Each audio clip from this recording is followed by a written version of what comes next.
Imagine being caught between a massive, angry political protest on one side and then the full, heavy-handed force of the police on the other. Right, like being stuck between a rock and a very heavily armed hard place. Exactly. Your entire business, your livelihood, your reputation, literally all of it is on the line. So how do you survive that kind of squeeze? Do you just, pick the lesser of two evils? Most people would. I mean, that's the human instinct, right? Pick a side and hope for the best. Yeah, but no, if Uh, you are a true master of the game, you don't pick a side at all. You play them both. It is honestly the ultimate tightrope walk. You have these two giant opposing forces, and just one single misstep means you are completely crushed. Welcome to another deep dive for the Simplified Summary YouTube channel. We are unpacking an absolutely incredible story of survival today. Like a really brilliant one, yeah. And hey, if you want to master the art of navigating impossible situations, humbly consider hitting that subscribe button and dropping a like. Please do. Also, be sure to share your valuable comments below as we go along. Like, tell us what you would do in this crazy scenario. We genuinely want to hear your perspective to help the channel grow. We read all of them. I mean, Well, the comments often highlight an angle of human nature that we completely missed in our own analysis. So, yeah, keep them coming. okay, let's unpack this. Today's mission is to dissect an absolute masterclass in manipulation, survival, and, well, what we might call historical 4D chess. Oh, it is totally 4D chess. Right. We are looking at a brilliant short story called Chakma, which roughly translates to The Trick. And it comes from the legendary Hindi writer Premchand, specifically out of his Manesarovar collection. Premchand is, he's a giant of literature for a very good reason. He doesn't just write plots, He writes human psychology. Yeah, his characters always feel so real. Exactly. He had this incredibly sharp eye for the practical realities of society. He strips away all those grand romantic ideals of his era and just shows you how people actually operate when their backs are against the wall. And Chakma is arguably his sharpest demonstration of that genius. So we are going to look at how a single merchant who is trapped in a highly tense, politically charged national boycott figures out how to invisibly pull the strings. While everyone else is totally distracted by the ideological fight. Right. But to really appreciate the trick itself, we have to understand the pressure cooker this guy is living inside. For sure. The stakes have to be existential for a trick like this to even cross someone's mind. Oh, they are beyond existential. Let's set the scene for you. Our main character is Seth Chandmal, and his situation is basically an absolute nightmare. The worst case scenario for a merchant. Picture this, his shop and his massive back warehouse are packed to the absolute brim with unsold foreign goods, specifically bales and bales of Viliati Kapta, or foreign cloth. Which is practically a toxic asset at this specific moment in history. Because there's a massive political movement sweeping the nation, and the core tactic of this movement is boycotting foreign goods. The public is out there protesting, they are picketing, and absolutely nobody is buying. But here's the thing, right? Chandmal's financial reality doesn't care about national politics. The meter is still running. Oh yeah. Debt doesn't care about your politics. The bank interest on his heavy loans is compounding every single day. The rent for the prime real estate of his shop and warehouse is due. His employees' salaries are just piling up on the ledger. It's a terrifying position. Think about the mechanics of a business like his. A merchant survives on cash flow. Right, no cash flow, no business. Exactly. When the flow stops, the debt doesn't just pause, it accelerates. He is sitting on a mountain of inventory that has suddenly lost all its market value, but his liabilities are fixed and growing. I was actually thinking about this, and it feels incredibly relevant to us today. It is exactly like a modern business caught in a viral social media boycott. Oh, wow. Yeah, that's a really good comparison. Think about it. Imagine you run a company and you have a warehouse full of a product that the internet has suddenly decided is, canceled. You can't overtly sell the canceled product without facing a digital mob. Exactly. They will destroy your brand's reputation overnight. That is a perfect parallel. I mean, the underlying mechanics of the threat are identical. The mob in Premchand's story is physical. They are standing in the street. And today, the mob might be digital, but the paralyzing effect on the business is exactly the same. You are just frozen. And you can't afford to just eat the loss. You have investors, you have overhead. If Chandmal does nothing, bankruptcy isn't just a possibility. It is a mathematical certainty. He needs a way out. He needs a chakma, a trick, to liquidate this toxic inventory. But he is trapped in this huge dilemma. He can't explicitly anger the political protesters because they are the masses. They represent his entire potential customer base. And if he angers them, they might literally burn his shop down. Right. But if we look at the other side of the vice, he also cannot afford to be seen as a loyalist kissing up to the state authorities, to the police. Historically, merchants relied on police protection. But if he openly relies on them now, the protesters will target him directly as an envy of their cause. He is caught in no man's land. So this desperate, terrifying financial reality is exactly why Chandmal is forced to improvise. He doesn't wake up with some grand master plan. No, he is pushed to the absolute brink. And when trouble literally rolls up to his front door, he has to adapt in real time. Desperation forces a kind of hyperclarity. Or, in Chandmal's case, a sheer, unadulterated audacity. Here's where it gets really interesting. It's about 9 o'clock in the morning. Just a normal, highly stressful morning. Right. Seth Chandmal is sitting on his cushion in his shop reading letters from his accountants and other merchants in different cities, and it's just a chorus of misery. Everyone is suffering from the boycott. The market is completely dead. His stress is already at a boiling point. He is primed. The psychological pressure is just looking for an outlet. And then the spark is lit. 2 political volunteers, protesters, arrive with a cart and plant themselves right in front of Chandmal's shop. They park themselves right where his customers, if he actually had any, would need to walk to enter the store. It's a physical blockade. Chandmal snaps. He loses his temper and aggressively yells at them to get away from his shop front. But the volunteers hold their ground. They're not backing down. They look at him and say, "Look, we are on a public road. We have every right to be here. We aren't moving." A confrontation brews, voices are raised, a crowd starts to notice. And in a highly tense, politically charged environment, raised voices in the street are like a dinner bell for the state authorities. Right on cue. The local police officers, who are already patrolling and completely on edge from weeks of protests, step in. But I'm trying to put myself in the police's shoes here. They think they're doing the merchant a favor, right? Oh, totally. They think they are protecting capitalism and keeping the peace for a loyal taxpayer. Exactly. The police view the merchant class as their natural allies against these disruptive protesters. They think they are coming to his rescue. But because they are tense and resentful of the protests, they don't just ask the volunteers to move along. No, they intervene with excessive force. They shove one of the volunteers so hard he falls flat on his face in the dirt. And that overreaction is the catalyst. It instantly turns a grumpy shopkeeper's minor property dispute into a major incident of state oppression. A massive crowd gathers out of nowhere. People start chanting Mahatma Gandhi ki jai, victory to Mahatma Gandhi. The energy of the street completely shifts. The street basically transforms into political theater, and the police have just played the role of the violent villain perfectly. Which puts Chandmal in the absolute worst position imaginable. The crowd is furious. A spectator from the crowd steps forward, looks right at Chandmal, and publicly shames him. Oh. He basically says, "Have you no shame? You're having these poor, peaceful guys beaten up right in front of your shop. Don't you fear God?" Put yourself in Chandmal's shoes for a second. You are already facing bankruptcy.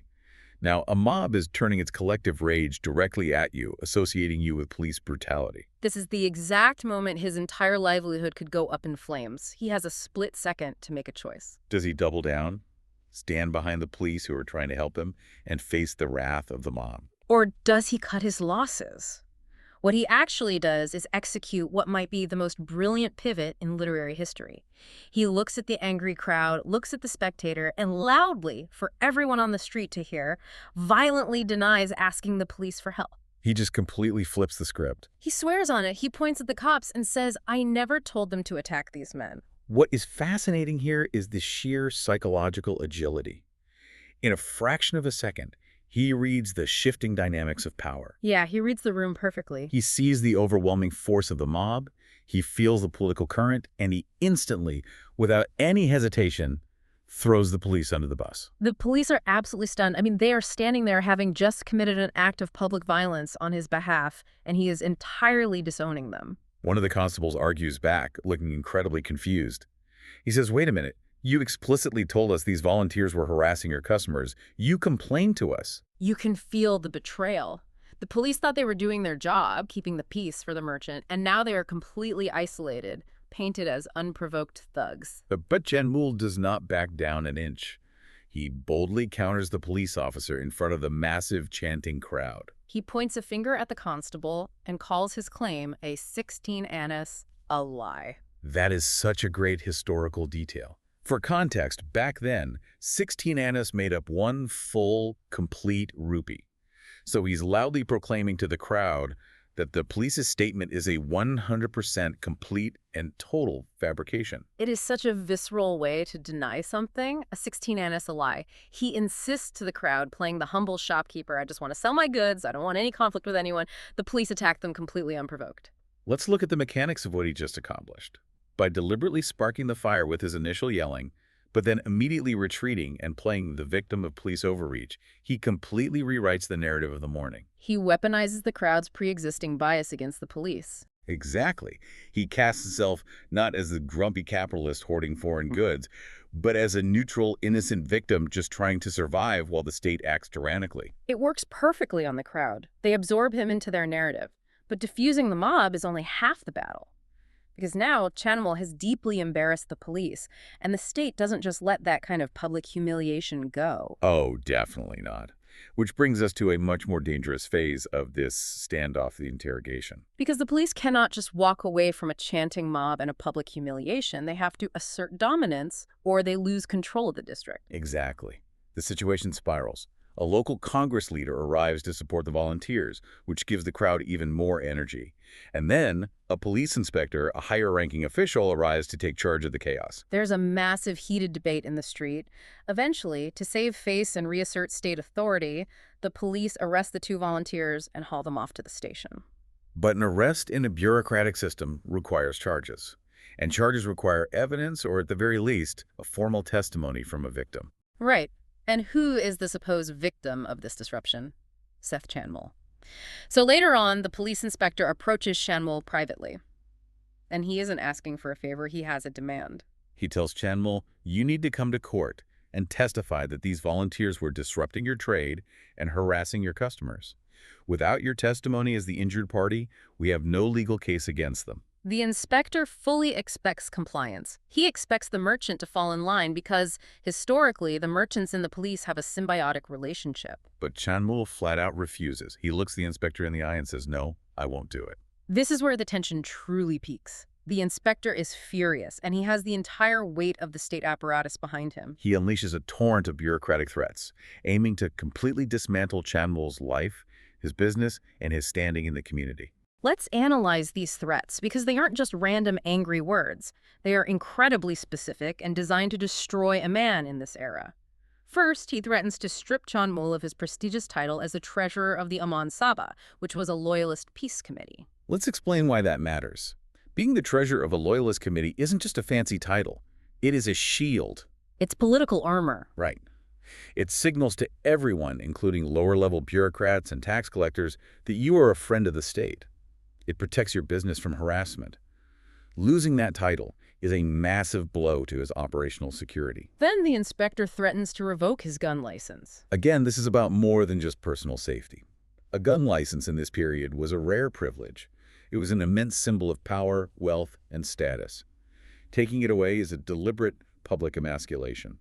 Next, he pulls out the ultimate weapon of bureaucratic warfare. He threatens to launch a retaliatory income tax audit against Chandmal's business. Which is a nightmare. An audit doesn't just mean paying a fine.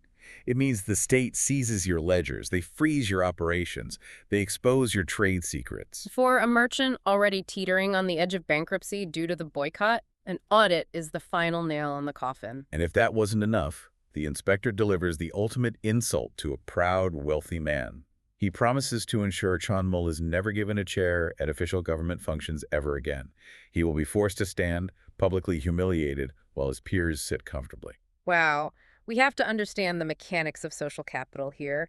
If Chandmal is seen standing at a government function while other merchants sit, the entire business community instantly knows he has lost favor with the state. When you lose face like that, you look weak.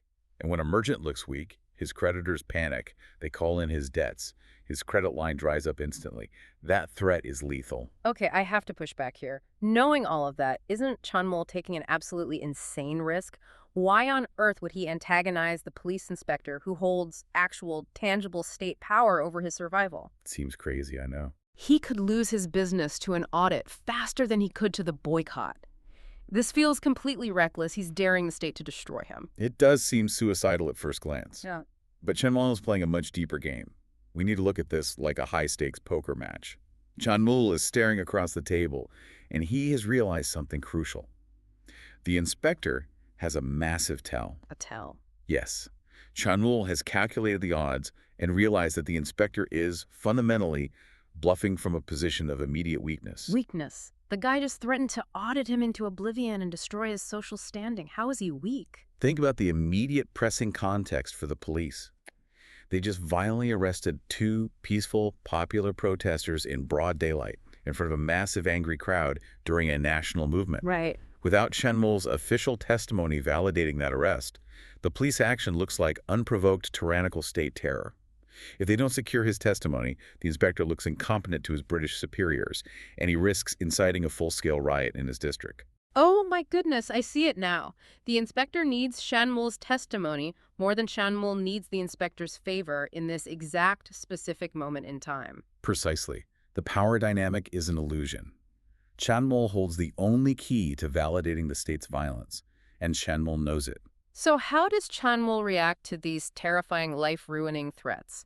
He is completely nonchalant. When threatened with the brutal tax audit, he essentially leans back and says, "Do the audit. It's what I want. My books are clean." He accepts every single threat with total indifference. By calling the inspector's bluff and showing absolutely zero fear, Chandmal forces the police into a corner. They cannot physically torture a wealthy merchant for testimony. They look incompetent without his cooperation, and because he won't budge, they ultimately have to back down, pack up, and leave his shop empty-handed. He completely neutralizes the state's threat by refusing to play their game. He didn't argue, he just became a brick wall.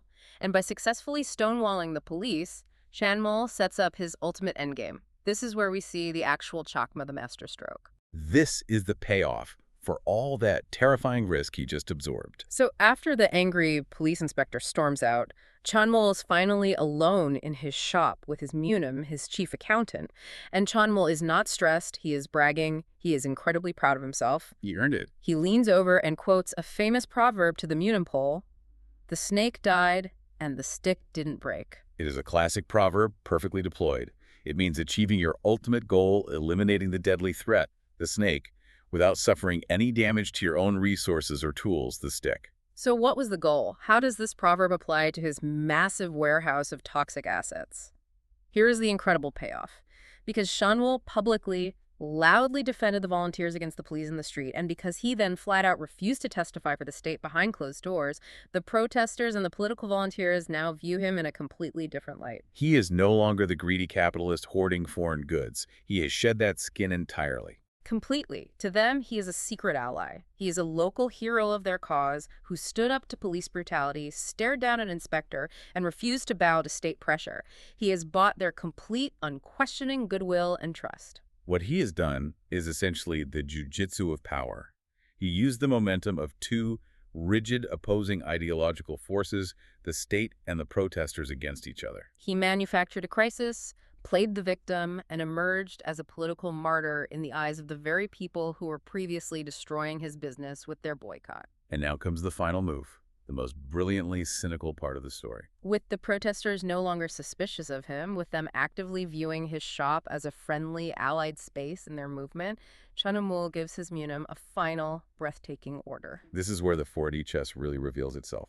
He monetizes the martyrdom. He tells the accountant, "Bring out the bales of boycotted foreign cloth, the Vilayati Kapta. Start selling them to the merchants immediately." The audacity is just staggering. He proudly declares to his accountant that because of the massive goodwill he just earned, the protesters will look the other way, or they simply won't suspect him of doing anything wrong, because he is one of the good guys now. He tells the munim that within a week, his entire massive boycotted inventory will be sold quietly out the back door, and his business will be completely saved from bankruptcy. He used the intense political fervor of the boycott as a smokescreen to liquidate the very items being boycotted. He sold the canceled goods to the people who canceled them. He played both sides with absolute perfection.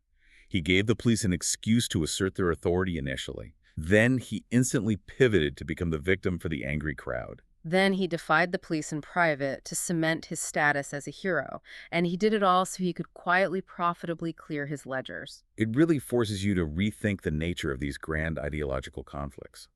While the idealists are fighting passionately on the streets for their cause, and the police are ruthlessly enforcing state power, it's the pragmatist sitting quietly in the middle who actually walks away with the profit. It's such a profound, sharp observation by Premchand.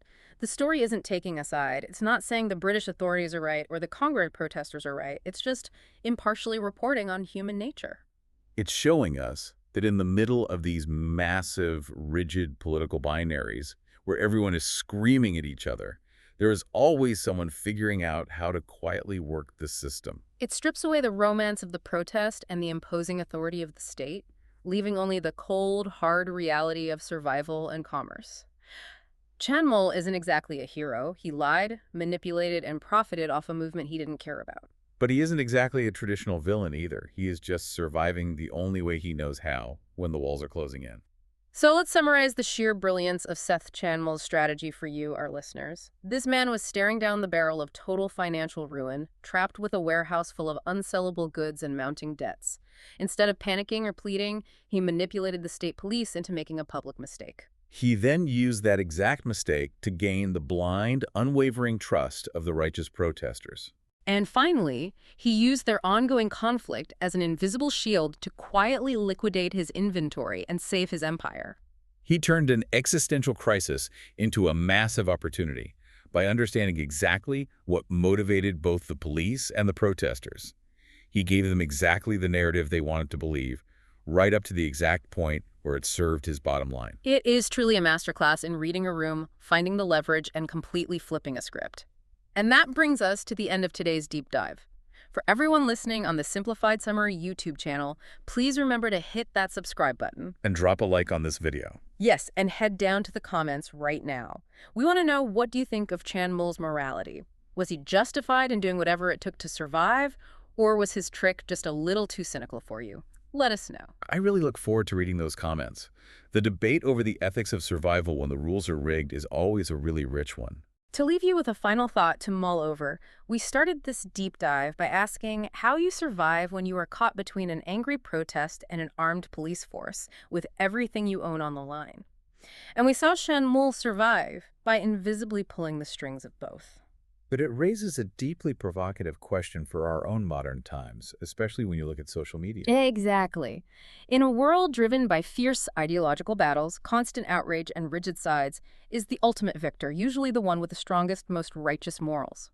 Or is the victor simply the one who knows how to play the game, quietly profiting in the shadows while everyone else is distracted by the fight? Until next time, keep diving deep.